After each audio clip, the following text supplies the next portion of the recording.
My name is Mike Steeves. I'm the author of Giving Up.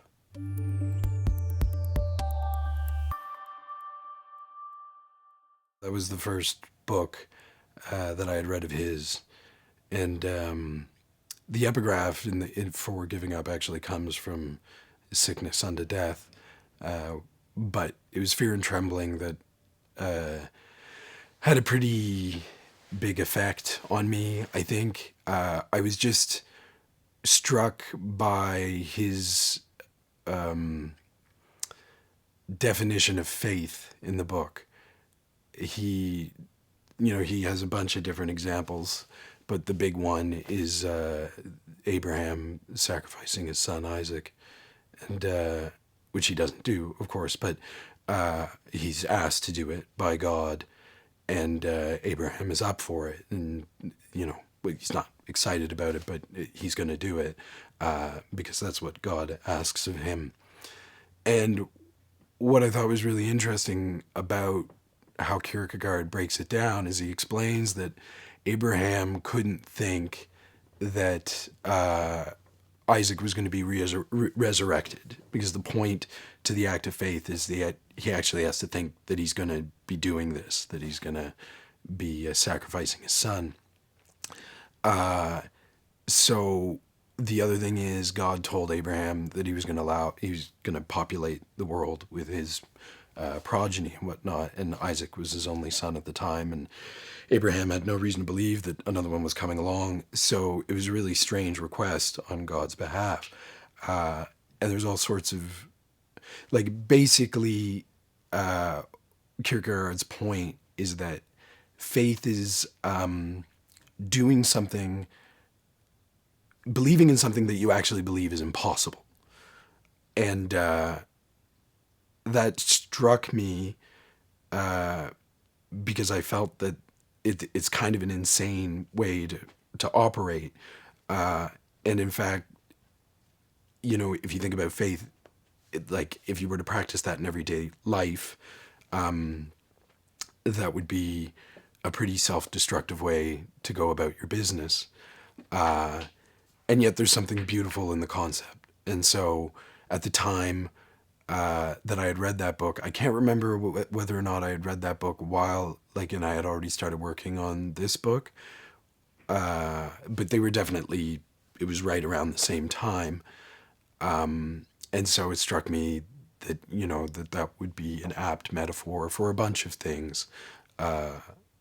Wanting things that you think might actually be not possible for you, and yet you persist in wanting them. And so that's kind of where the influence of that book came from.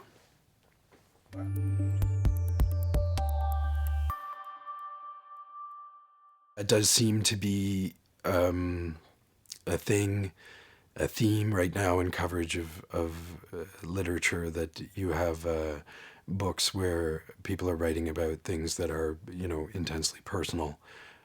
The boring answer would be to say that, there's all sorts of literature stretching way back that does this sort of thing.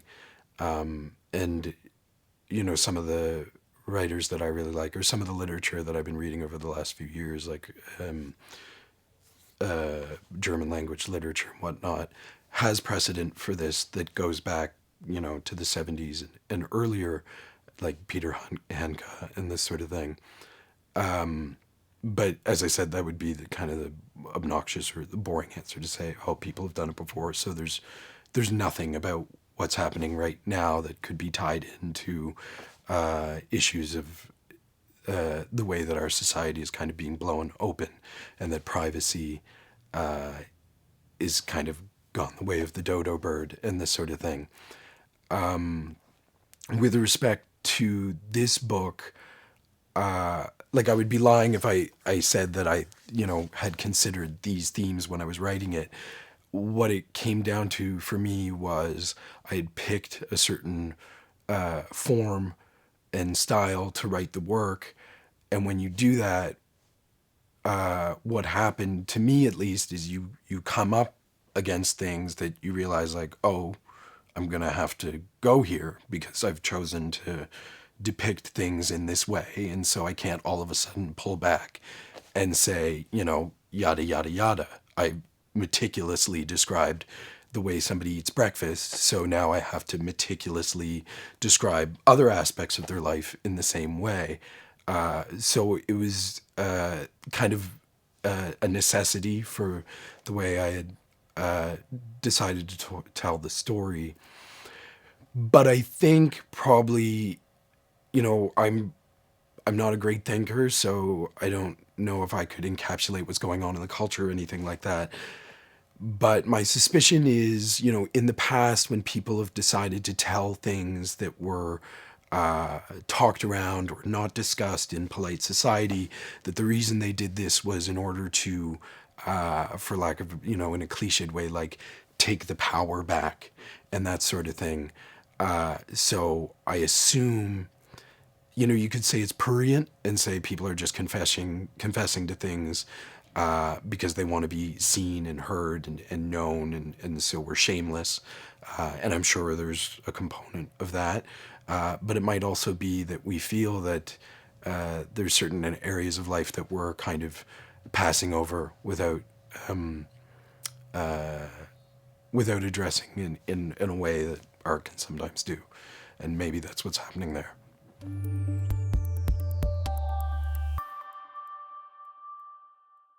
I started writing the book out of my own sort of personal struggle. And it won't be a mystery to anybody reading the book that, a lot of my own experience is put into it. So the short answer would be, narcissism. A more fleshed out answer would be that I started writing about the James character, and after I had finished the first section of the book, I realized, I thought it was okay. I thought it was well written, but I thought it was pretty narrow. And I felt that if other people read it, that they would be left kind of wanting a different perspective. And so that's when I thought, well, why not tell the other half? And he had already alluded, he mentions his wife in the first section. So I thought, hey, I'll do a he said, she said. And then what happened there was, James had a problem, which is that he's trying to write or do his life's work, and he's worried that he's not up for it. And so I wanted Mary to have a problem as well to balance it out. And I wanted hers not to be like abstract in the way that his is. I wanted hers to be rooted in something that was very concrete. And so that's when I decided to do something about, people wanting to have a child and having difficulty getting that done. Because that's not like a life's work that maybe you'll one day have success. Like having a child is you either have a child or you don't have a child. There's no midway point. So that was that. When I started writing about that, her character did start to kind of become its own thing and became compelling to me. And that's when it became like a couple story. It actually wasn't a couple story when I started writing it. It was a story about failure. And then it kind of turned into something else.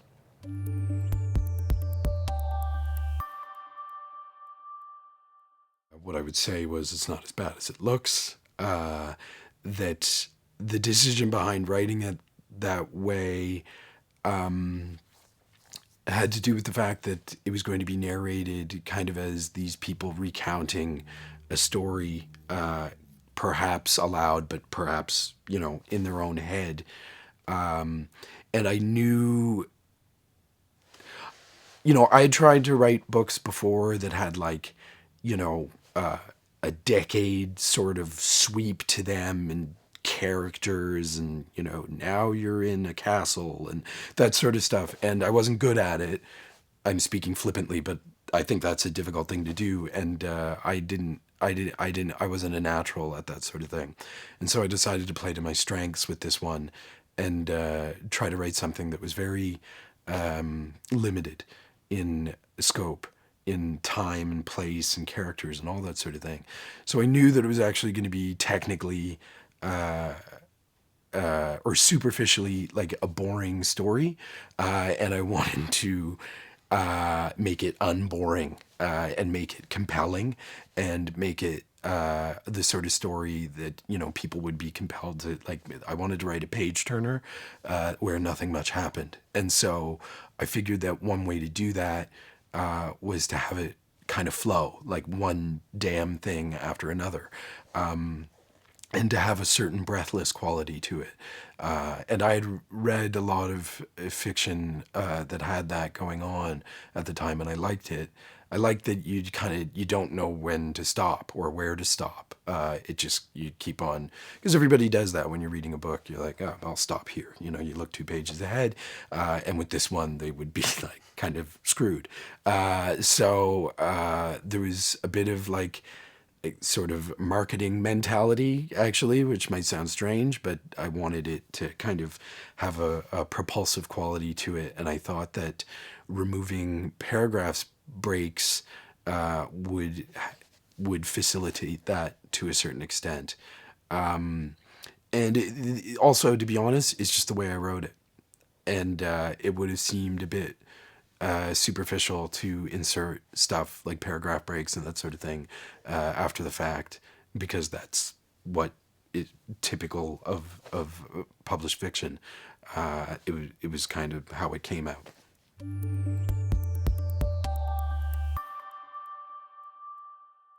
There are, like, off the top of my head, I know of, you know, a bunch of different writers that have done a lot with longer sentences. You know, on the American side, you have David Foster Wallace, but in Europe, you know, you have Laszlo Krasznahorkai or Javier Marias. I mean, the list goes on and on. A lot of people are doing it right now. Once again, I could give a boring, like, oh, but Henry James wrote long sentences, or so did Faulkner, so there's nothing about what's happening now. And it's kind of something that's always taken place, but I don't think that that's likely true. Proust, of course, too, is probably, for my mind, like the master of that sort of thing. And I don't think I write Proustian sentences, but I had him in mind when I was writing the book, in the way that his sentences are like little stories. And he will start one off and kind of take you around the world and stick the landing at the end. And, you know, that's just kind of a cool thing.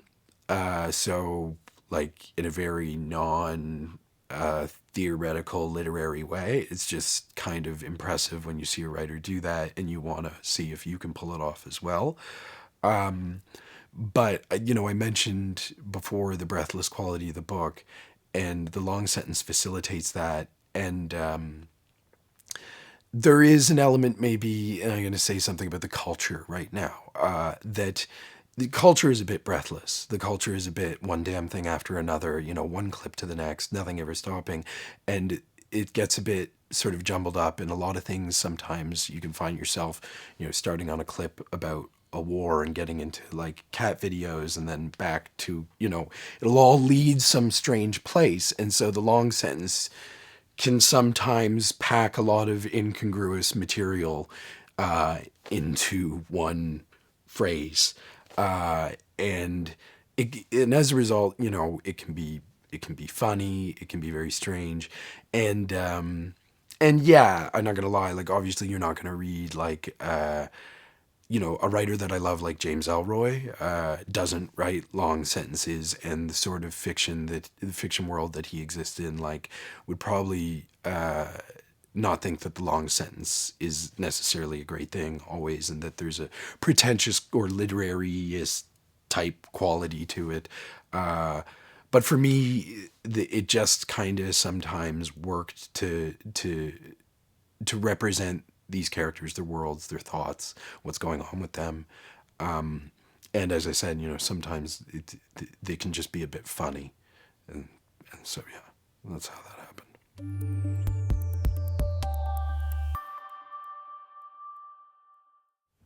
The only light in the apartment is the bluish illumination coming from the computer screen at the end of the hall. He doesn't turn the lights on because he doesn't want Mary to know that he's home, at least not until he's had time to compose himself. But after taking his shoes off, he ends up tripping over the broom. The broom is totally unexpected and completely invisible to him.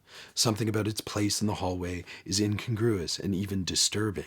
Still, his reaction as it clatters to the floor is a bit over the top, as if he'd been surprised by something much more perilous. Motherfuck, he says. Jesus motherfucking Christ on the fucking cross. I'm going to have a fucking aneurysm. What is this? He picks up the broom. A fucking broom? Mary, sitting at the computer, waits for his little fit to pass. As it happens, by not saying anything to him, she actually hastens the process. He eventually calms down, takes a seat on the couch, places the broom across his lap, and asks in his best imitation of a casual tone whether she was doing some light cleaning while he was out. But she doesn't respond, and he wonders if maybe she's looking at something disturbing or reading an email with some bad news about a close friend or family member. Her parents even. A look at the screen confirms that she's just doing what she usually does when she's bored or tired, which is look at her friends' profiles on Facebook. She asks him if he had a nice break, and he says that he did, and that he's feeling refreshed and ready to get back to work. Sometimes that's all he needs, just to get away for a bit and clear his head, because when he's down there for too long, it's like he gets too close to what he's working on and he can't see it anymore, like his face is pressed up to the TV screen or to the pages of a book. So just by getting out and seeing other people, he's able to get a little distance and put the work back in the right perspective. She wants to know if other people were out walking around at midnight on a Tuesday. She wonders why it takes 2 hours to get some distance and regain his perspective. When he had said seeing other people, he explains, it didn't mean that he'd been walking around and staring at strangers. It was a figure of speech, and he doesn't normally go for 2-hour walks, but it's a nice night, and he was feeling cramped down in the basement, and so he ended up staying out longer than usual. Well, she says, a cat came into the apartment while you were gone. He asks her what she means when she says that a cat came into the apartment. The look that she gives him before he's even done asking this question shows that while this is exactly what she'd been expecting him to ask, she is still disappointed to hear him say it, since she thinks that this sort of thing is beneath him. Why, she wonders, does he pretend that he doesn't understand what she meant when she said that a cat came into the apartment, when he actually knows exactly what she is talking about? Why does he act like he's not intensely aware of everything that's going on around him when she knows for a fact she knows for a fact that he is extremely sensitive and notices the most insignificant details and is basically the most perceptive person she's ever met? What is the point of making her explain herself when he already knows what she is going to say? But he insists that he honestly doesn't know what she's talking about, and even if he is as perceptive as she says, which he doesn't think is the case, then all this means is that he's noticed something. She is obviously upset about something. A complete stranger would have picked up on it, and that when she said that a cat came into the apartment, he could tell she was holding something back, something much worse than a cat coming into the apartment. There's literally no way he could know what she had meant, because no matter how observant he might be or how well they know each other after all these years, he isn't Sherlock fucking Holmes, not even close. So at the end of the day, the only way he could know was if she told him, which she hadn't, not yet.